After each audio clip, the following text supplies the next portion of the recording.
The setting was a fourth grade classroom in Savannah, Georgia, around 1973.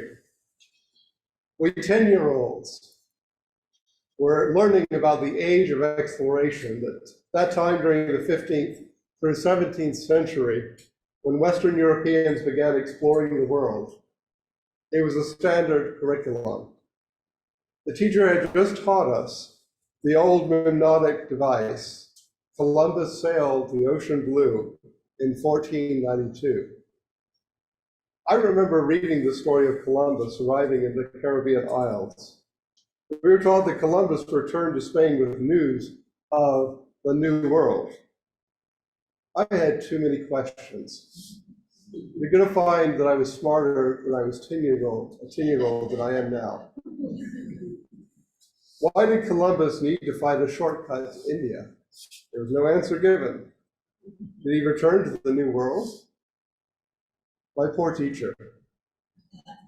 These seemed like such simple questions. My teacher said, yes, he did return. There were 3 more treks. This, of course, led to my next question. What happened on those voyages? My teacher changed the subject. In retrospect, given that I know the person she was, she had taught us about slavery and how violent and horrible it was, not in graphic detail, but as much as 10-year-olds could absorb. So if she had known what happened with Columbus, I think she would have told me. I wondered what happened to Columbus. I discovered that none of the books in my school library made any mention of what occurred when Christopher Columbus returned to the Caribbean. I looked through all of them. It was a small library, but I looked at every encyclopedia I could find. I looked through every book that I could find on the shelf. There was no answer. It seemed curious that so much detail was given about his first voyage, but none was given about subsequent voyages. What happened? Christopher Columbus was traveling across the Atlantic Ocean in hope that he would find a direct route to Asia. In 1453, the Ottoman Turks conquered the remnants of the Byzantine Empire. Before that time, overland routes snaked through colonial and Central Asia. European royalty and nobility were fond of silk and other luxury goods from Asia, and the people in Asia were also receiving goods. With the tensions between the Muslim Turks and European Christians, the trade routes were often interrupted because there were many wars going on. The voyage was to bring back luxury goods to King Ferdinand and Queen Isabella of Spain, united with them. They had both been monarchs of separate countries and formed to become Spain. Columbus' his contract, guaranteed 10% of the take. It was hoped that a small flotilla would be packed with goods for the Spanish monarchs and trade treaties with foreign princes in Asia. The other purpose of the visit was to begin the conversion of the people of India to the Christian religion, or maybe to China. Ferdinand and Isabella initiated the Spanish Inquisition with the expulsion of Jews from Spain and the forced conversion to Roman Catholicism to those who chose to remain in their native land. This spirit of the Inquisition would be dominant in Spanish relations with indigenous peoples.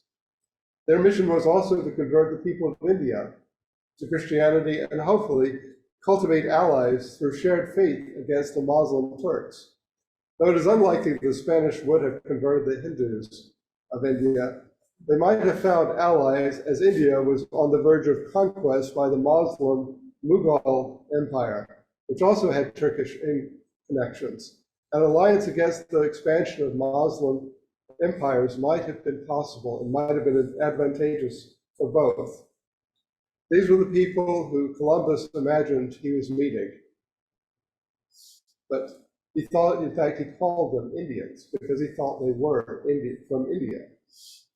On October 12th, 1492, the first day he encountered the native peoples of the Americas, Columbus wrote in his journal, "They should be good servants.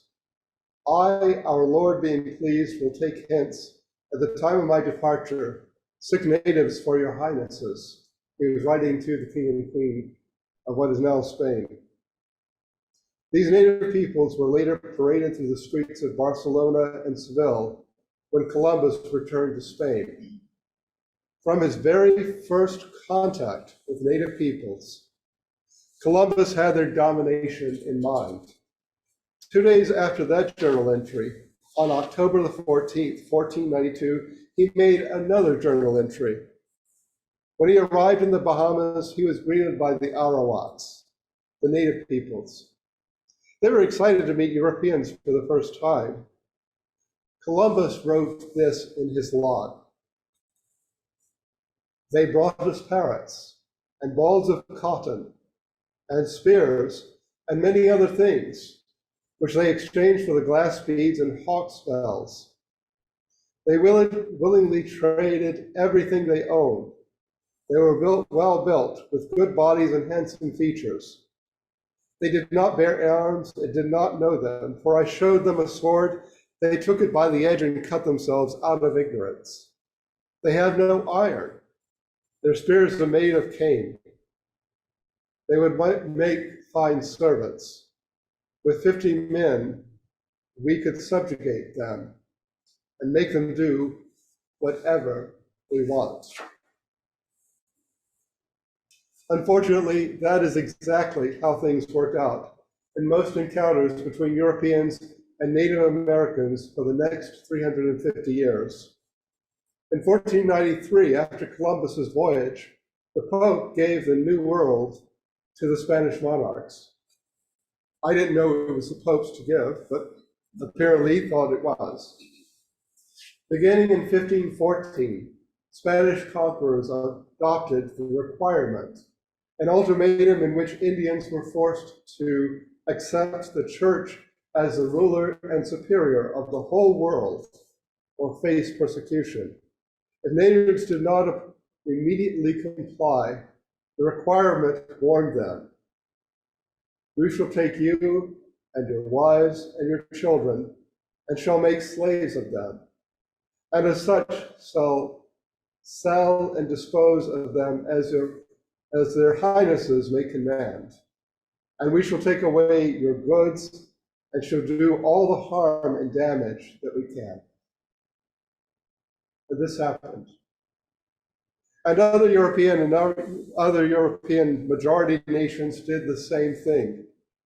I cannot and will not go through the annals of Columbus's many crimes against humanity. I can only tell you, though, that he is personally responsible for the genocide of the Taino tribe and the deaths of 250,000 men, women, and children. In a letter to Ferdinand and Isabella in 1503, after his fourth and final voyage, Columbus crowed, "Gold is most excellent, gold is treasure, and he who would possess it does all he wishes to in this world." It was all about money. This was the beginning of colonialism.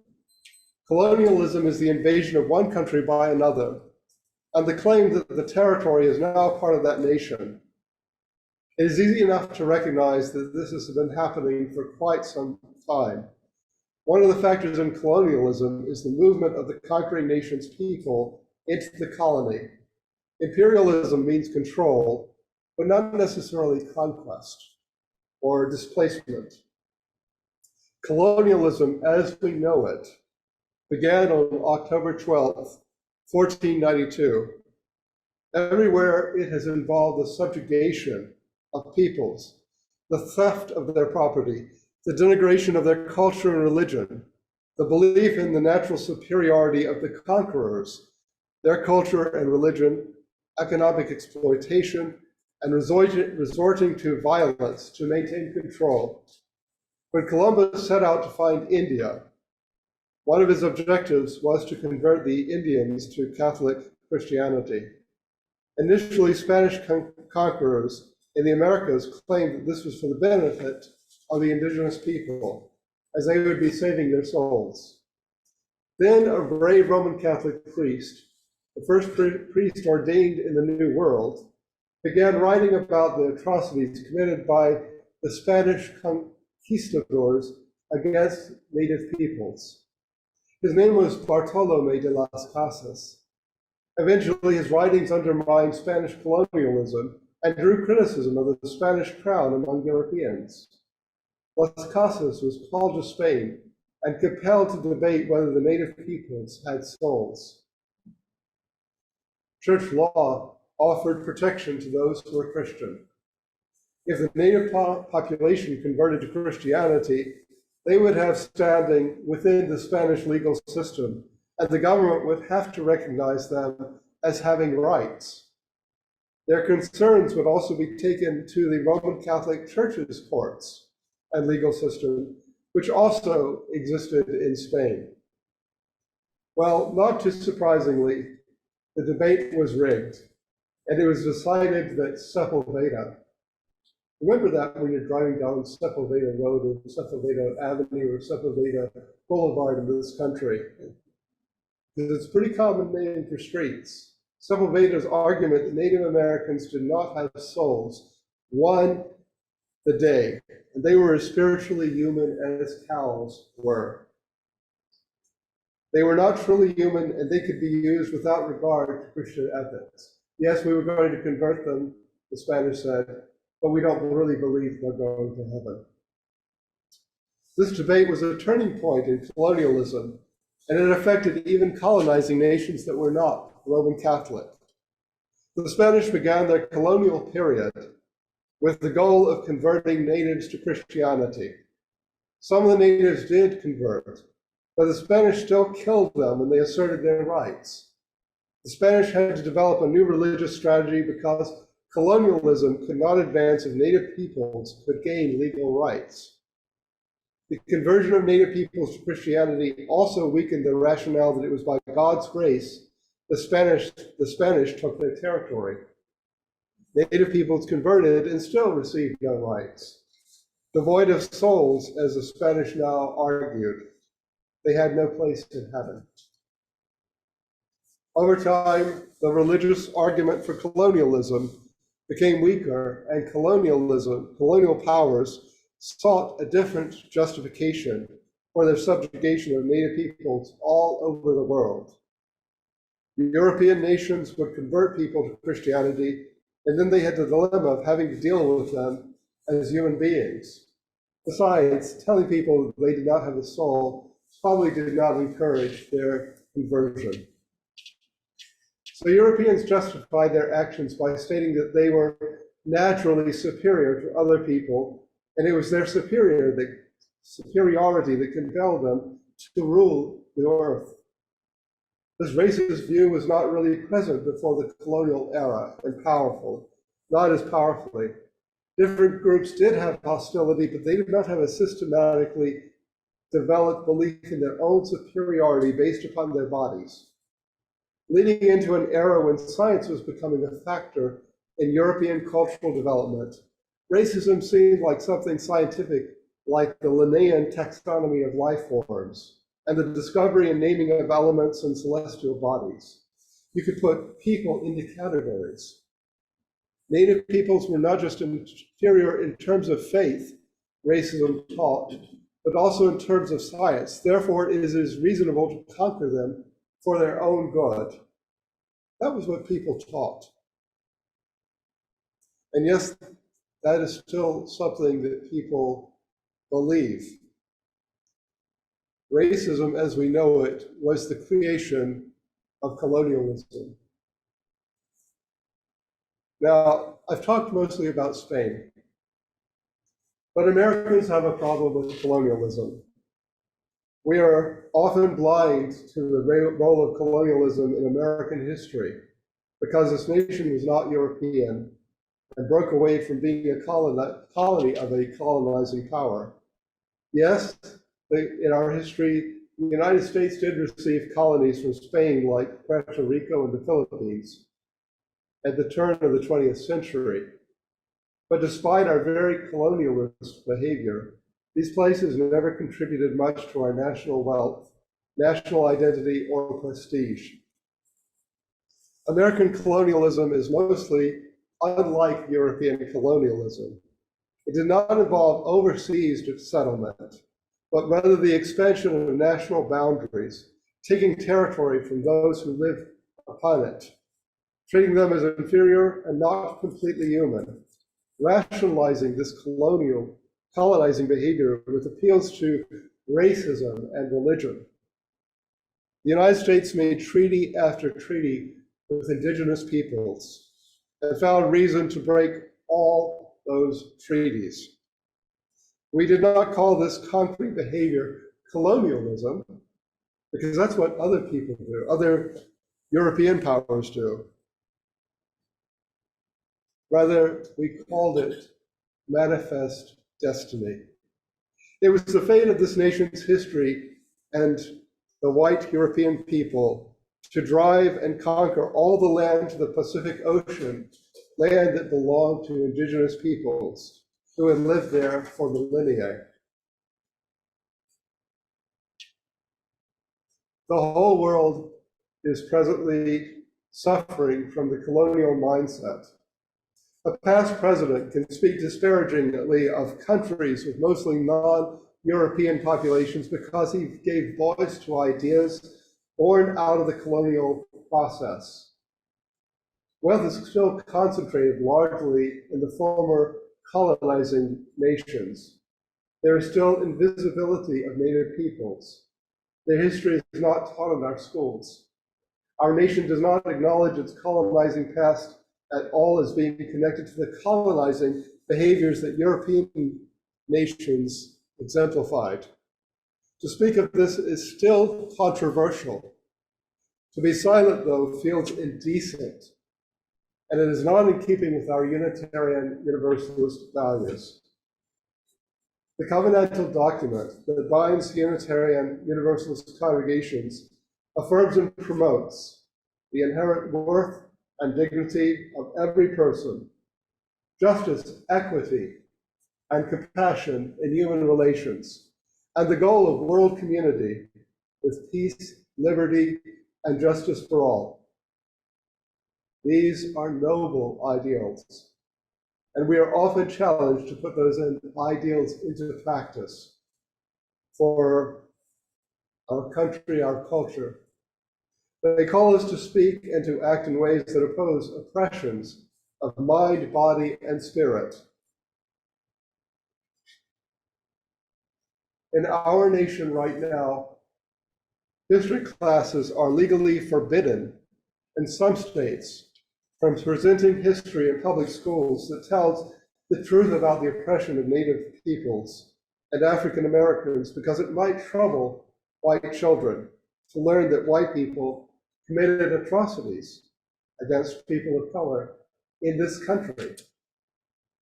Some white people want teens not to learn about the truth of American history.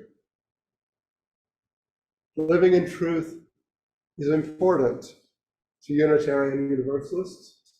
Our fourth principle affirms and promotes a free and responsible search for truth and meaning.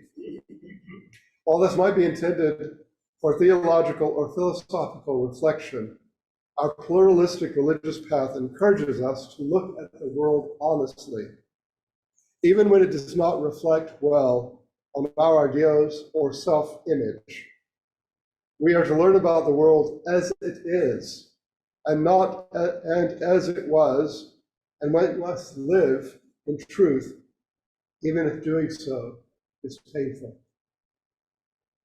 Not living in truth means living a lie or living in ignorance. The lie comforts some and oppresses others. Speaking openly about this nation's history with indigenous peoples is uncomfortable to those who are invested in a version of history that defends their image of people like themselves as good and just, and indigenous people as mentally inferior and violent. All you have to do to see that being played out, for example, is watching any of the Westerns, the old movies from the 1940s, 30s, 40s, 50s, and even into the 60s and 70s. For some in the United States, telling the truth about Christopher Columbus threatens the social order. The truth reveals that government by people of European descent in the Americas was violent and truly horrible. And the people who did this we call them now, pioneers or settlers. William Faulkner wrote, "The past is not dead. In fact, it's not even the past. We are still influenced by the rhythms of events long ago. Our nation, indeed the world, is still suffering from the legacy of colonialism. Were one to look at an ethnic map of Africa and a political map of Africa, one would realize that the colonial boundaries are still in effect. Peoples are clustered together only by the shared history of being colonies of European nations. Nations that were conquered during the colonial era are still poorer than nations of the conquering nations. In this nation, indigenous people still are poorer and have less access to healthcare and education than people of European heritage. The effect of the past is still with us. It's not even the past. And so I am asking you this day to participate in a mildly subversive act. Most Americans were taught in the schoolrooms that Columbus was a great explorer. He was that. He was courageous. Most Americans were never taught about Columbus's violence against Native Americans, a horror that would be the model of encounter for Europeans and Euro-Americans with Native peoples the world over. Tomorrow, some of us will have the day off. I'm not going to knock a day off in October. Everyone needs a respite now and then.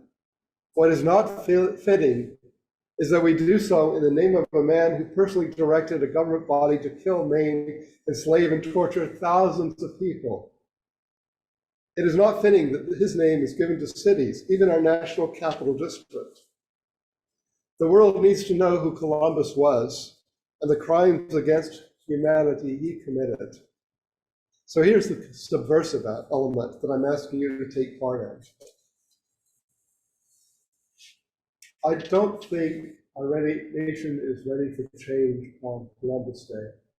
I think most people don't know about it, and therefore, sometimes it's best just to talk to friends and family, or even coworkers if you work in a place that's safe enough with that. Tell those you know someone tomorrow the truth about Columbus. Do not be surprised if the story you tell will encounter resistance. We have been programmed by our educational system and cultural pride to believe that Columbus was a hero. Tell the story even if it is shocking. If you need to cite evidence, then you might want to turn to read the chapter in Lies My Teacher Told Me, a book by the late historian and Unitarian Universalist James Lowen. Living in truth is sometimes difficult, but it is, I believe, the only way that we Unitarian Universalists can live, or should live. The federal holiday tomorrow was given due to pressure from the Italian-American community. They claimed that Columbus was Italian, and while there exists some evidence for that position, he might have been from several other European cultures. The point, though, is that no Italian should be particularly proud of this man. They might as well have chosen Mussolini.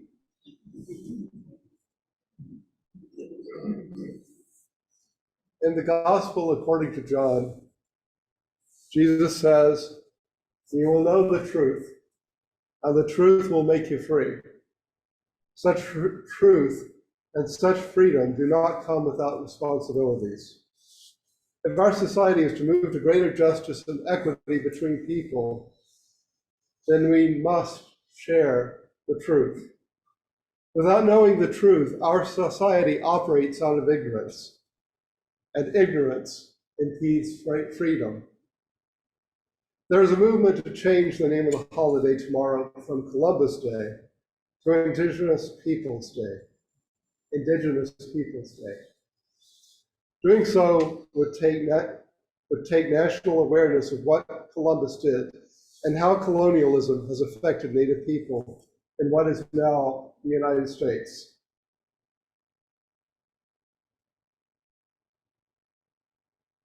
If we had such a day, it would honor the Native peoples who are now still dwelling in this country, who are hardly ever spoken of.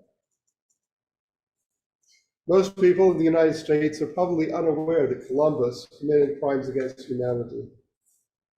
It seems that if most people knew, they would want to change that. Knowing the truth requires more of us than changing the name of the holiday tomorrow.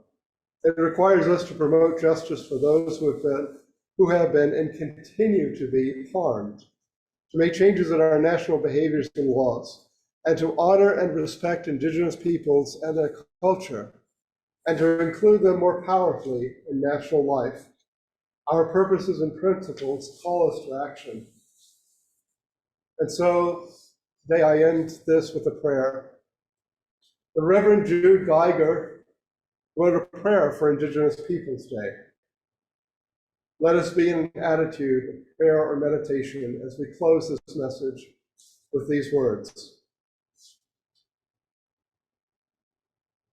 Spirit of life, God of many names, source of hope, may we be a community that makes special place for the sharing of joys and sorrows, angers and hopes, with grace and forbearance. In our nation's life, we pause this holiday weekend to remember the Native American lives lost from the European colonization of what is now our soil. Teach us to remember our history. Though we cannot make amends for what has come before, may we learn from those ways never to repeat them in our lives today. May we develop new ways of relating to neighbor and stranger without violence or coercion, deceit or greed. Mother of Grace, help us to find a sense of humility where we have privilege and strength where we face oppression. In our struggles, may we learn compassion, and in our power, may we learn temperance. As a community of faith, may we be a safe harbor in a world that is often harsh toward difference. Challenge us to use our presence as a healing force for justice and equity, knowing that although we have come far in civil rights struggles of our times, there are many people still left behind, and the work of building the beloved community is just as pressing as before. Amen.